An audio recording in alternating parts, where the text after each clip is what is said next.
যদিও তালের সিজন না, তারপরেও সারা বছর সংরক্ষণ করে এখন তালের বড়া খাওয়া যায়। হ্যালো বন্ধুরা, আসসালামু আলাইকুম। কেমন আছেন সবাই? আশা করি ভালো আছেন। অনেক দিন পর নতুন একটা ভিডিও দেখার জন্য সবাইকে স্বাগতম। আর আজকে বানাচ্ছি হচ্ছে তালের বড়া, মুসমুসে তালের বড়া। যদিও অতটাও পারফেক্ট হয়নি, তারপরে আমি যেরকম পেরেছি আপনাদের মাঝে তুলে ধরেছি।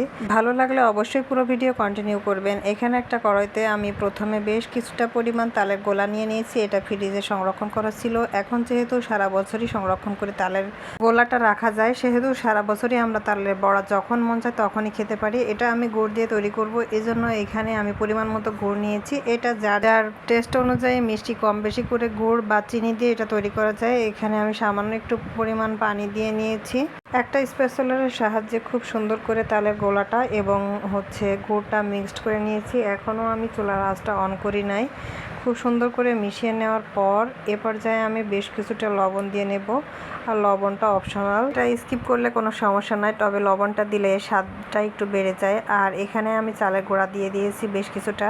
আপনি চাইলে বাজারের কেনা আটাটাও ব্যবহার করতে পারেন। এখন আমি চুলার আঁচটা অন করে দিয়েছি আর সবগুলো খুব সুন্দর করে মিশিয়ে নিতে হবে। এ পর্যায়ে নাড়াটা বন্ধ করা যাবে না, অনবরত নাড়তে হবে।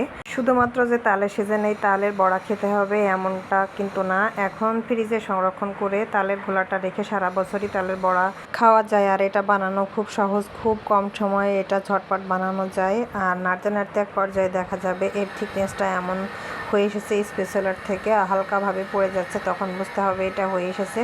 তখন অন্য একটা পাত্রে এটা আমি সরিয়ে নিচ্ছি। বাসায় যদি ছোট বাচ্চা থাকে তারাও অনেক বেশি পছন্দ করবে। তাছাড়া ছোট বড় সবাই তালের বড়াটা অনেক পছন্দ করে আশা করি।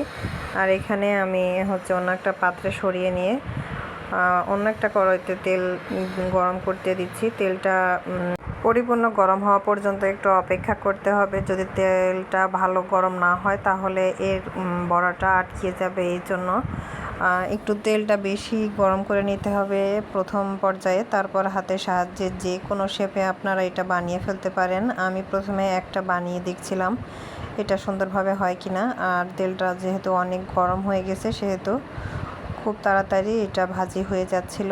আর একটা দেওয়ার পরে এটা উঠিয়ে নিয়ে পরবর্তী আমি যতগুলো প্রয়োজন সবগুলো একে একে সুন্দর করে ভেজে নিব।